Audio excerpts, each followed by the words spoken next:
ஓம் சாந்தி.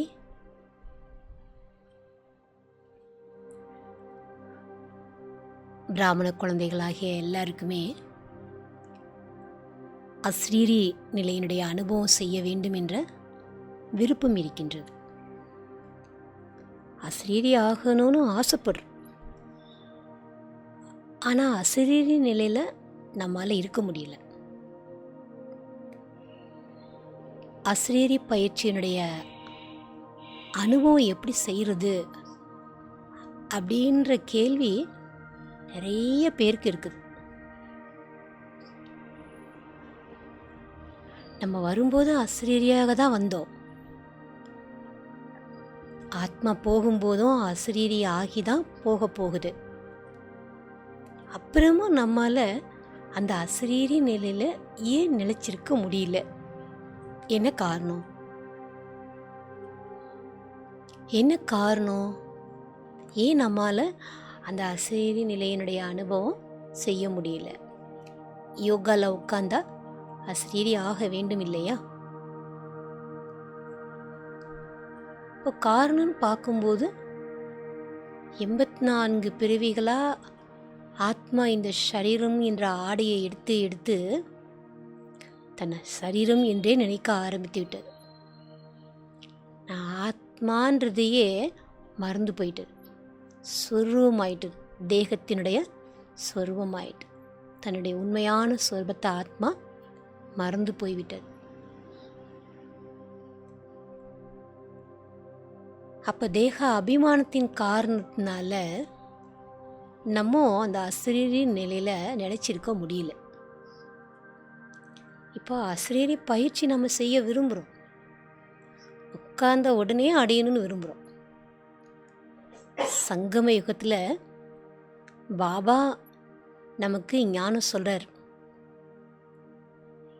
எதுக்காக ஞானம் சொல்கிறார்? இந்த அஸ்ரீரி நிலையினுடைய அனுபவத்தை நம்ம ஆத்மா செய்யணுன்றதுக்காகத்தான் பாபா ஞானமே சொல்கிறார். இன்றைக்கு கூட பாபா முரளியில் என்ன சொன்னார்? குழந்தைகளே, எப்போ உட்கார்ந்தாலும் நான் ஆத்மா உட்கார்றேன், ஆத்மா அபிமானி ஆகி உட்காருங்கள் என்று சொன்னார் இல்லையா? தேகி அபிமானியாக இருக்கக்கூடிய குழந்தைகள் தான் ஈஸ்வரிய சம்பிரதாயம்னு பாபா சொல்கிறார். இப்போ நான் ஆத்மா இந்த காது மூலமாக கேட்டுட்ருக்கிறேன். அந்த உணர்வு நமக்கு ஞானம் கேட்கும்போது எவ்வளவு இருந்தது. இன்றைக்கு நாம் அஸ்ரீரி பயிற்சி செய்கிறதுக்கு முன்னால் இந்த அஸ்ரீரி நிலையினுடைய அனுபவத்தை நாம் அடைவதற்காக முதல்ல நாம் பாபா ஹோம்ஒர்க்கு கொடுத்தார் இல்லையா? அவ்யக்த வாணியில் எல்லாருக்கும் நினைவு இருக்கும். டெய்லி ஒரு நாளைக்கு 8 முறை பயிற்சி செய்யணும். 5 ஸ்வரூபத்தினுடைய பயிற்சி. பாபா என்ன சொன்னார்? தூக்கத்தை கூட நீங்கள் தியாகம் பண்ணியாவது இந்த பயிற்சியை 8 முறை செய்திருக்க வேண்டும் சொல்லியிருந்தார். பிறகு நிராகாரி ஸ்வரூபம், சம்பூர்ண ஃபரிஷ்தா ஸ்வரூபம், இந்த ரெண்டினுடைய பயிற்சி ஒரு நாளைக்கு 12 முறை நிராகாரி ஸ்வரூபம், 12 முறை ஃபரிஷ்தா ஸ்வரூபம். இந்த ரெண்டும் ஒரு நாளையில் செய்யும்போது 24 தடவை ஆயிட்டுது. இந்த பயிற்சி செய்ய சொன்னார். எப்படி சரீரம் ஆரோக்கியமாக இருக்கணும்னா சரீரத்துக்கு நம்ம ட்ரில் செய்கிறோம், எக்ஸசைஸ் பண்ணுறோம். அதே போல் நம்ம ஆத்மா சக்திசாலியாக இருக்கிறதுக்கு இந்த ட்ரில் ரொம்ப ரொம்ப அவசியமாக இருக்குது. அடுத்தது, ஆத்மா பரந்தாமத்தில் இருந்து அவதாரம் பண்ணியிருக்கு. நான் ஆத்மா பரந்தாமத்தில் இருந்து அவதரித்திருக்கக்கூடிய ஆத்மா, நான் எதுக்காக அவதாரம் செய்திருக்கிறேன் அப்படிங்கிறத நம்ம உணரணும், அனுபவம் செய்யணும். அடுத்தது, நம்ம ஆத்மா எதுக்காக இந்த உலகத்துக்கு வந்திருக்கிறது? இந்த நாடக மேடையில் நடிப்பதற்காக வந்திருக்கிறது. ஆக நான் ஆத்மா மேலிருந்து இந்த சரீரம் என்ற ஆடையை அணிந்து இந்த உலக நாடகத்தில் நடித்து கொண்டிருக்கிறேன். அப்போ அதை நாம் அனுபவம் பண்ணணும். நம்ம ஆத்மா சத்தியுகத்தில் எப்படி இருந்தோம், திரேதாயுகத்தில் எப்படி இருந்தோம், துவாபரயுகத்தில் எப்படி இருந்தோம், பிறகு கலியுகத்தில் நாம் எப்படி இறங்கணும் கீழே, சங்கமயுகத்தில் வந்து பாபா நமக்கு எந்த மாதிரி கற்றுக் கொடுத்துட்ருக்காரு, இப்போ நான் என்ன செய்யணும், எதுக்காக பாபா எனக்கு இவ்வளோ ஞானம் சொல்லிகிட்ருக்காரு, இப்பொழுது நான் வீட்டுக்கு செல்ல வேண்டும். அபுகர் ஜானா ஹே, நான் வீட்டுக்கு திரும்பி செல்ல வேண்டும். இந்த நினைவு நமக்குள்ளே பக்காவாக இருக்கணும். அப்போ இதனுடைய அனுபவம் நமக்கு இருக்கணும். அடுத்தது, நான் ஆத்மா இந்த உலகத்தில் விருந்தாளி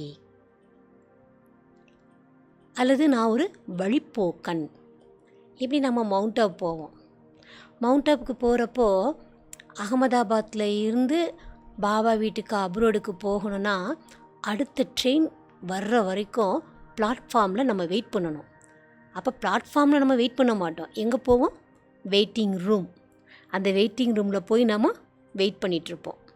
அடுத்த ட்ரெயின் வந்தால் தான் அந்த வெயிட்டிங் ரூம்லேருந்து நாம் ட்ரெயின் ஏறுறதுக்கு வருவோம் இல்லையா? அதே போல தான் இந்த உலகம் கூட ஜஸ்ட் நம்ம எல்லாரும் தங்கிட்டு போகிறதுக்கான ஒரு இடம். எப்போ இந்த கலியுகம் முடிந்துடுதோ, சத்தியுகம் வருமோ, அப்போ நம்ம எல்லா ஆத்மாவும் என்ன ஆகணும்? இந்த இடத்த காலி பண்ணிவிட்டு அந்த இடத்துக்கு போயாகணும். அப்போ நான் ஆத்மா இந்த உலகத்துக்கு ஒரு வழிபோக்குனா வந்திருக்கிறேன் அப்படிங்கிறதையும் நம்ம அடிக்கடி மனசில் நினைத்து கொண்டே இருக்க வேண்டும், அல்லது அனுபவம் செய்து கொண்டே இருக்கணும்.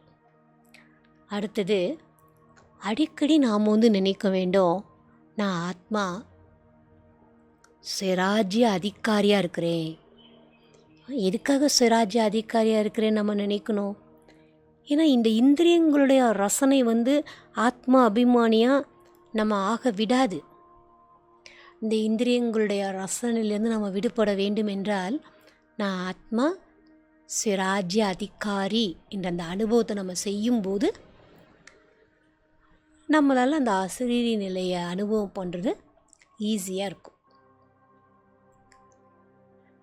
இப்போது முழு நாள் இந்த ஒரு நிலையாக அனுபவம் செய்திருந்தோன்னா, இப்போ நாம் வந்து அசரீரி நிலைக்கான பயிற்சியில் உட்காந்து செய்யும்போது சகஜமாக அனுபவம் ஆகும். ஆனால் முழு நாள் நாம் எந்த அளவுக்கு இந்த பயிற்சி செய்திருக்கிறோம் தெரியாது.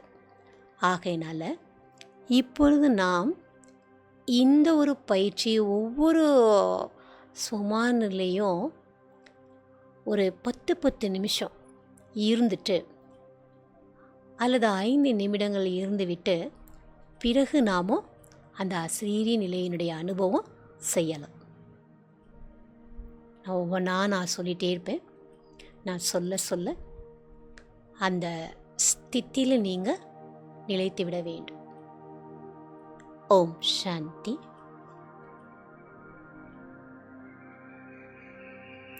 முதல்ல நாம் 5 ஸ்வரூபம்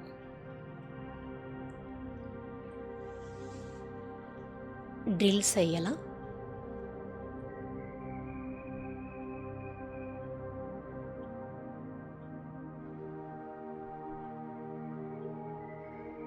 பூர்வ மத்தியில் ஆத்மா பிரகாசமாக இருக்கிறத அனுபவம் பண்ணுங்க.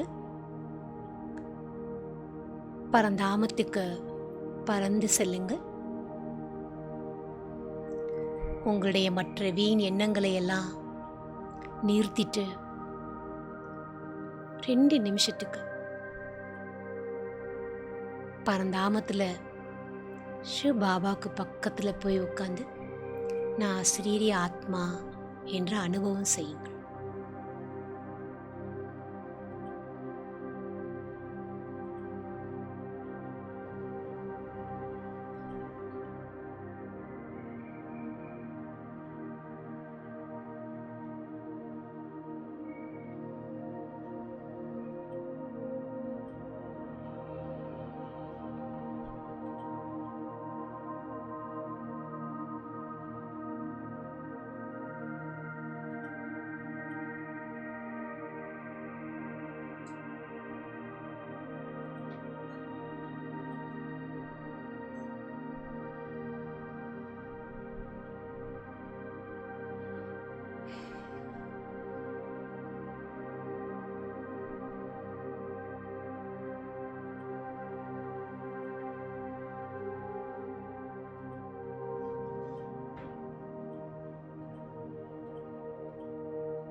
இப்போ பரந்தாமத்திலிருந்து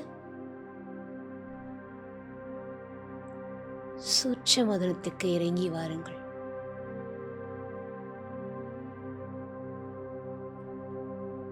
சம்பூர்ண பரிஷ்டா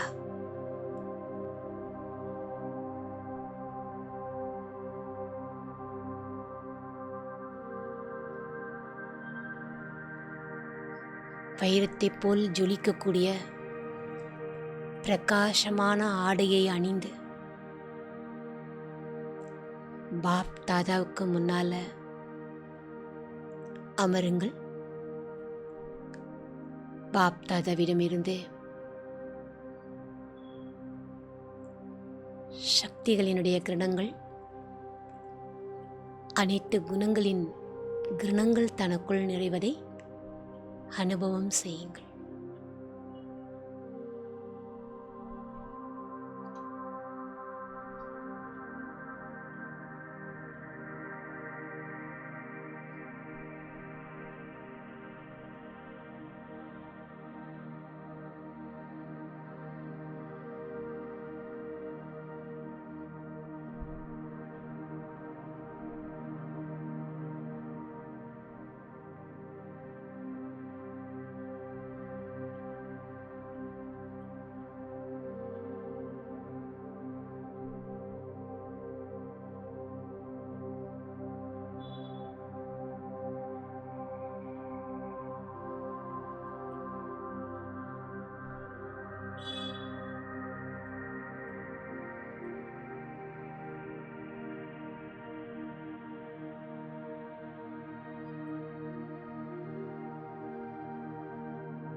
இப்போது தன்னுடைய சத்தியுக சுயராஜ்யத்திற்கு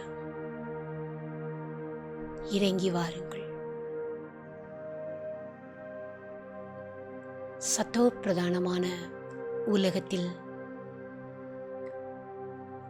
சத்தோ பிரதானமான இயற்கையின் சுகத்தை அனுபவம் செய்யுங்கள்.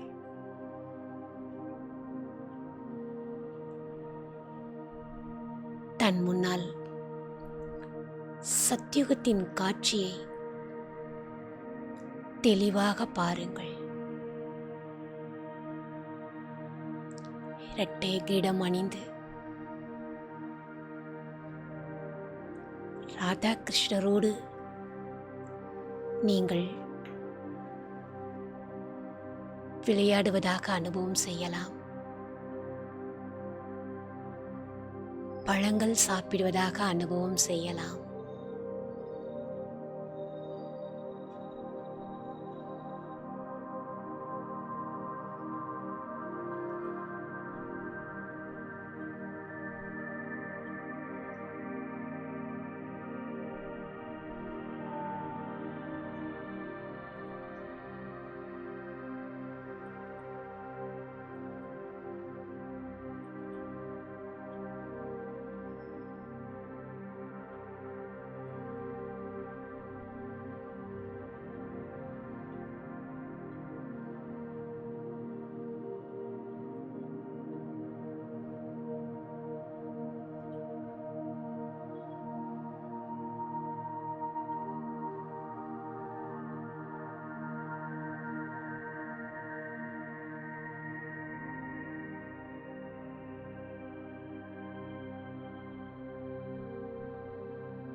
இப்போது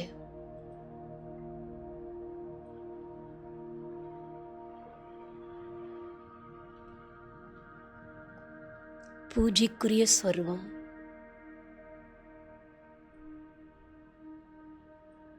கோயிலில் நான் மூர்த்தியாக அமர்ந்திருக்கின்றேன். என் முன்னால் என்னுடைய பக்த ஆத்மாக்கள் என் தரிசனத்திற்காக காத்து கொண்டிருக்கின்றனர்.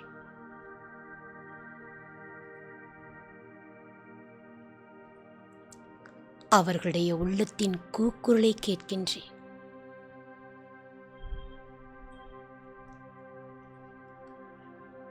அவர்களுடைய மன விருப்பங்களை அனைத்தையும் பூர்த்தி செய்கின்றேன்.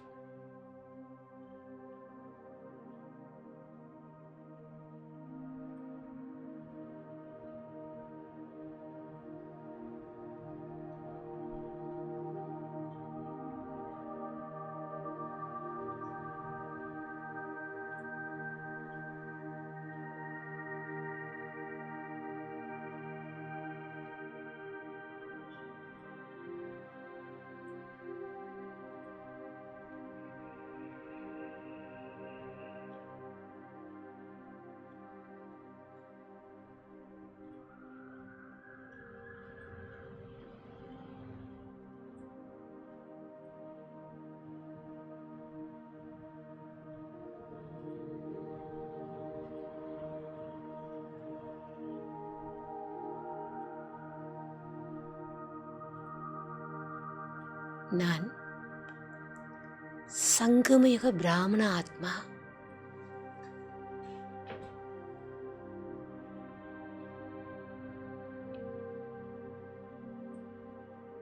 சங்கமயுகத்தின் பாக்கியத்தை நினைத்து பார்க்கின்றேன்.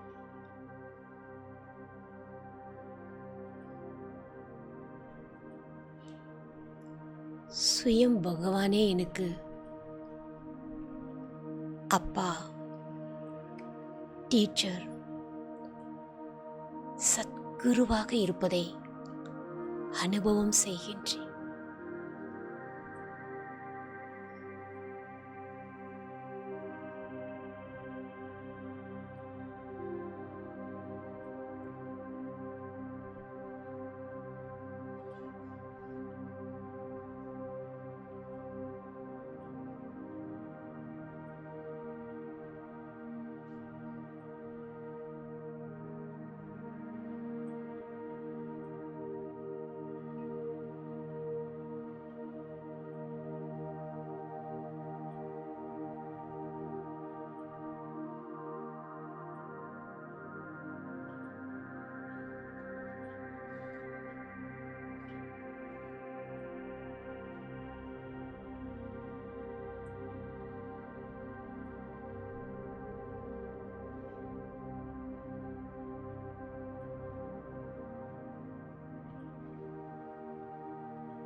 இப்போது ஒரு வினாடியில் பரந்தாமம், ஒரு வினாடியில் சூட்சும லோகத்தின் சம்பூர்ண ஃபரிஷ்டா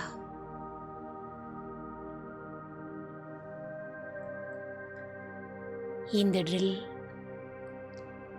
12 முறை இப்பொழுது அனுபவம் செய்ய வேண்டும்.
நான் ஆத்மா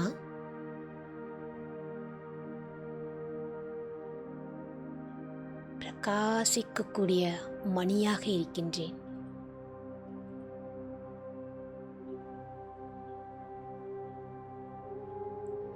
பரந்தாமத்தில் இருந்து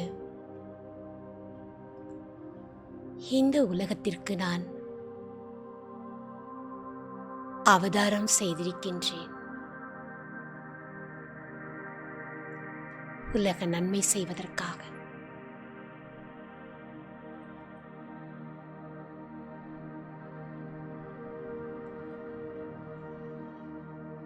ஆத்மா பரந்தாமத்திலிருந்து அவதரித்திருப்பதை உணருங்கள்.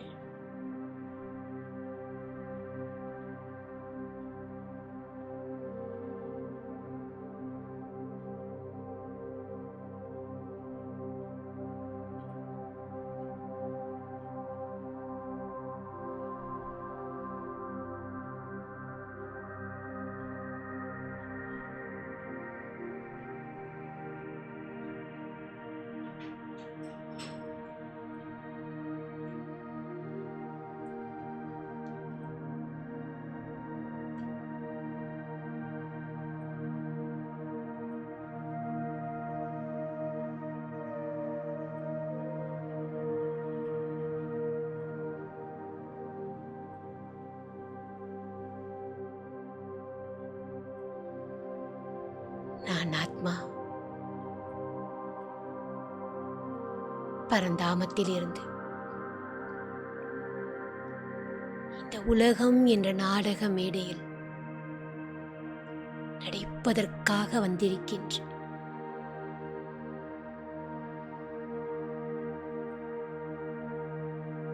இந்த உடல் எனக்கு ஒரு ஆடை.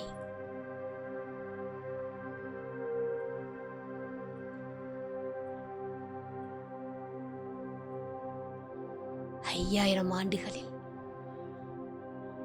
84 பிறவிகள் எடுத்து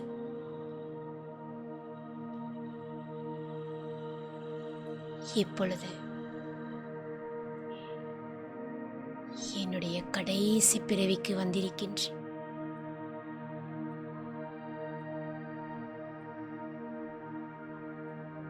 இந்த உடல் பழைய சரீரம், பழைய ஆடை.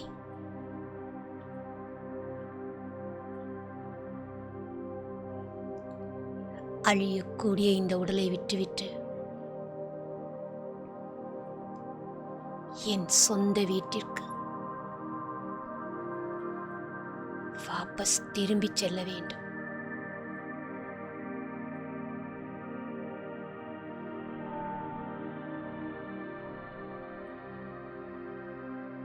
உங்களுடைய 84 ஜென்மத்தை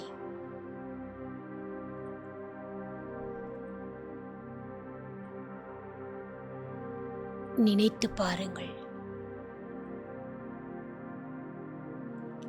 5000 ஆண்டு சக்கரத்தில் ஆத்மா நான் எப்படி சுற்றி வந்தேன். இப்போது நான் வீட்டிற்கு திரும்பி செல்ல வேண்டும் என்பதை பக்கா செய்யுங்கள்.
நான் ஆத்மா. இந்த உலகத்திற்கு விருந்தாளி.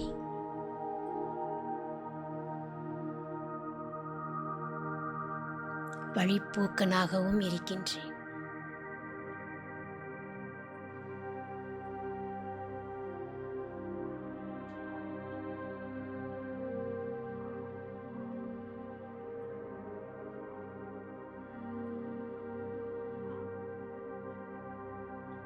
இந்த பழைய உலகம் இப்போது அழியப் போகின்றது.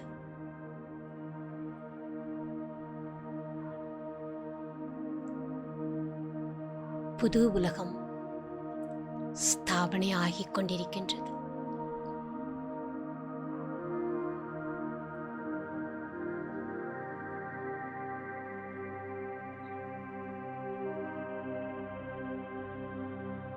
சிறிது காலத்திற்கு மட்டுமே நான் விருந்தாளியாக இங்கு தங்கியிருக்கின்றேன் என்பதை அனுபவம் செய்யுங்கள்.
இப்பொழுது நான் ஆத்மா.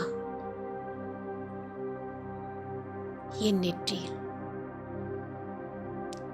2 புருவங்களுக்கும் மத்தியில் நட்சத்திரத்தைப் போல பிரகாசமாக மின்னிக் கொண்டிருக்கின்றேன்.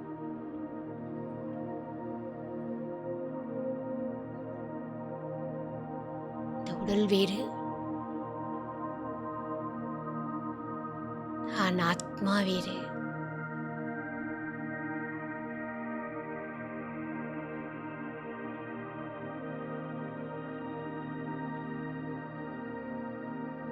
நான் ஸ்வராஜ்ய அதிகாரி ஆத்மா.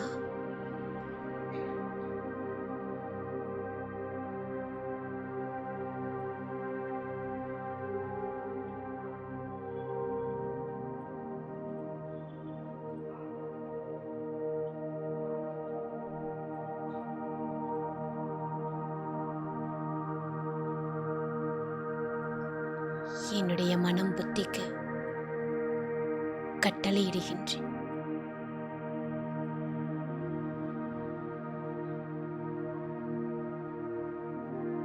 தன்னைத்தான் கட்டுப்படுத்தும் சக்தி, ஆளும் சக்தியை கொண்டு வருவதற்கு கட்டளையிடுகின்றேன்.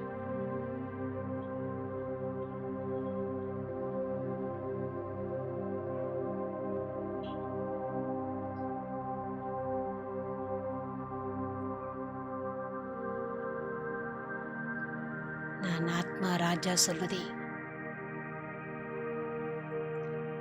என் கர்ம இந்திரியங்கள் கேட்டு அதன்படி நடக்கின்றது.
கடந்த காலத்தை பற்றிய, எதிர்காலத்தை பற்றிய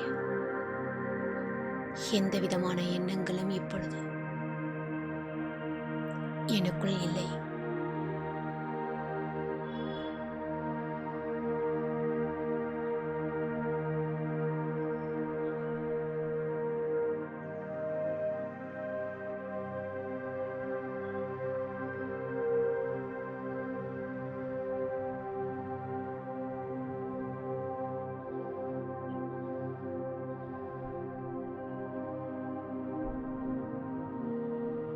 புத்திக்கு சொல்கின்றேன், ஒரே ஒரு பாபாவை மட்டும்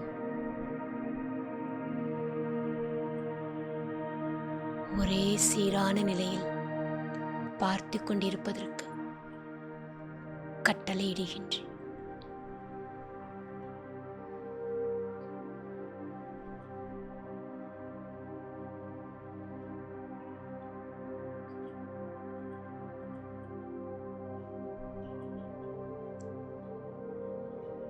நான் மிக லேசாக இருக்கின்றேன்.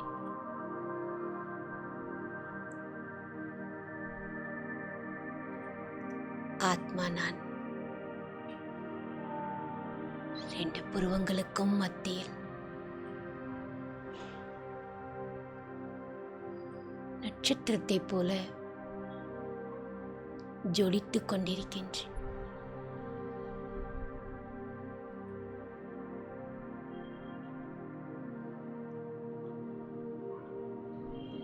உடல் வேறு, நான் ஆத்மா வேறு.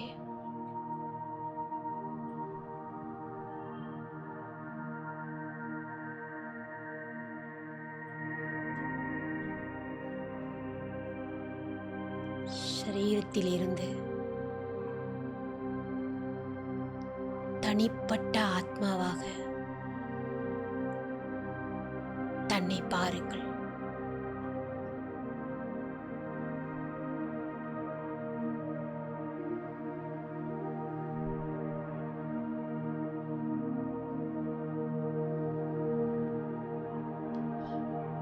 தேகம் என்ற உணர்வை மறந்து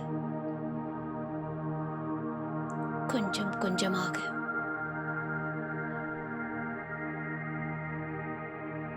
நான் ஆத்மா மேல் நோக்கி பறந்து செல்கின்றேன். 3வது கண் மூலமாக புருவ மத்தியிலிருந்து ஆத்மா வெளிப்பட்டு மேல் நோக்கி பறந்து செல்வதை பாருங்கள்.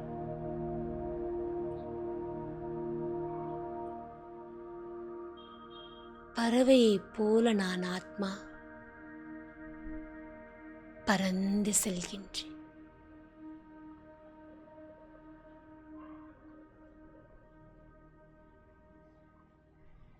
மேலே செம்பொன் சிவப்பு நிறமயமான ஒளி நிறைந்த உலகம்.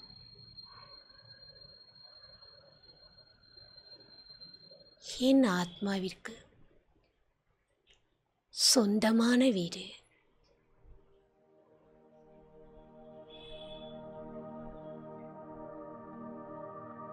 என்னுடைய இனிமையான வீடு.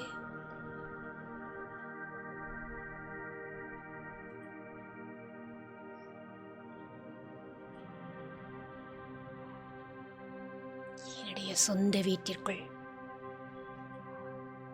செம்பொன் சிவப்பு நிறமயமான ஒளி நிறைந்த உலகத்தின் இனிமையான அமைதியை அனுபவம் செய்கின்றேன்.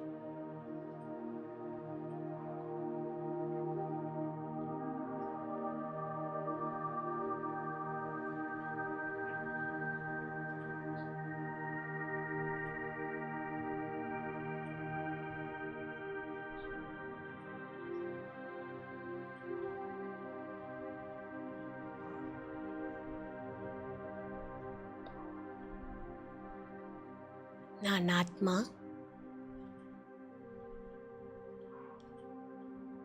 என்னுடைய இனிமையான தந்தை அன்பான சிவ் பாபாவிற்கு முன்னால் இருக்கின்றேன்.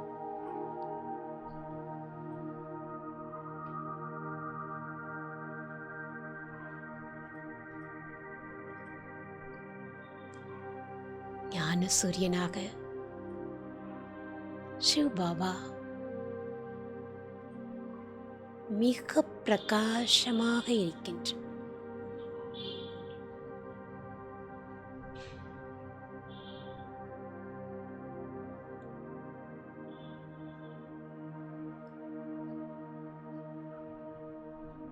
நான் ஆத்மா. அஸ்ரீரி நிலையில்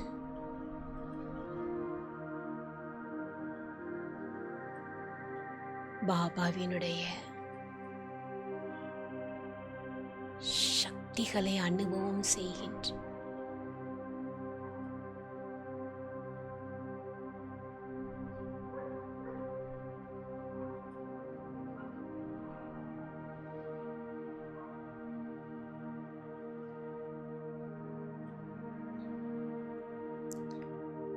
நான் ஆத்மா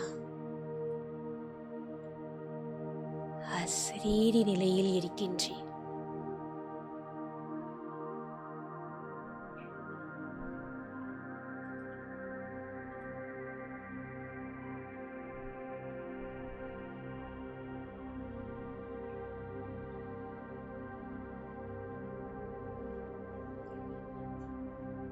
பிரகாசமாக மின்னிக்கொண்டிருக்கின்றேன்.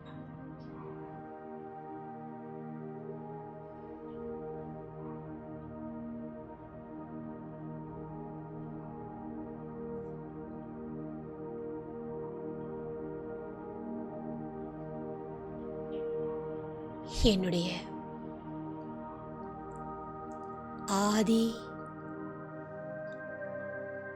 அநாதி ஸ்வரூபத்தில் நிலைத்து இருக்கின்றேன்.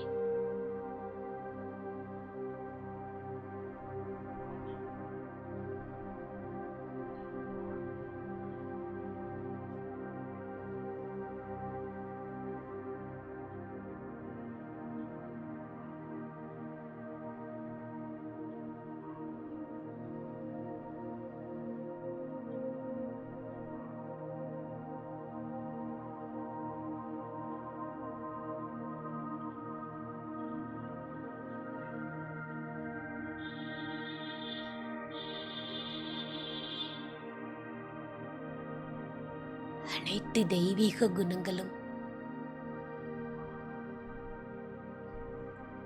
என் ஆத்மாவில் நிறைந்திருப்பதை அனுபவம் செய்கின்றேன்.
அனைத்து தெய்வீக குணங்களும் நிறைந்த ஆத்மா நான்.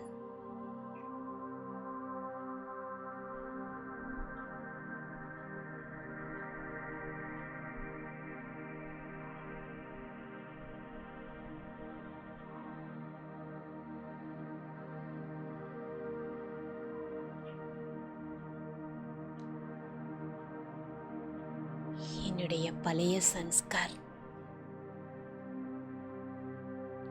கடினமான சன்ஸ்காரம் ஆத்மாவில் மர்ஜாகுகின்றது.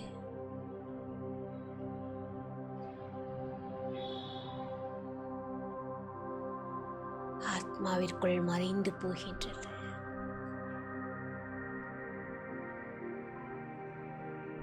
அழிந்து போகின்றது.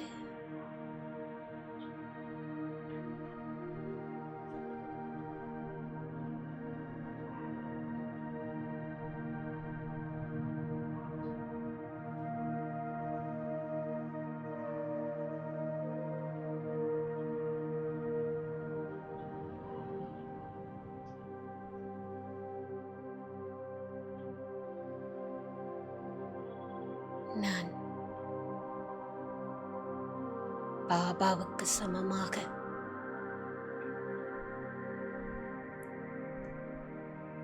மாஸ்டர் சர்வசக்திவானாக என்னை உணர்கின்றேன்.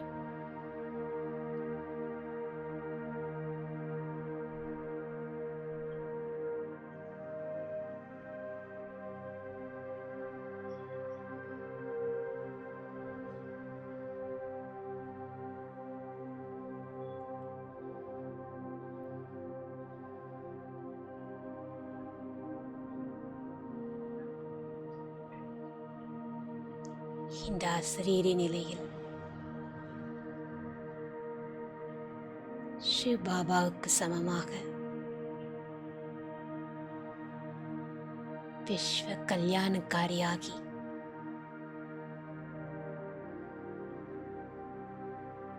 சக்திகளை நாலா பக்கமும் பரப்பிக்கொண்டே இருக்கின்றேன்.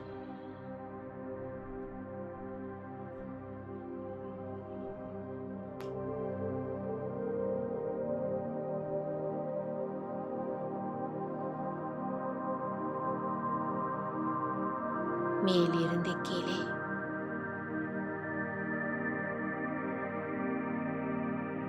சக்திசாலியான கிரணங்களோடு இறங்கி வருகின்றேன்.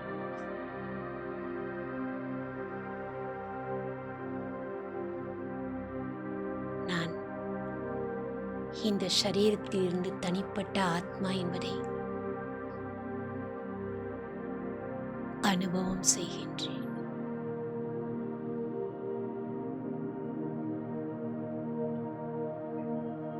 ஆழ்ந்த அமைதியை அனுபவம் செய்கின்றேன்.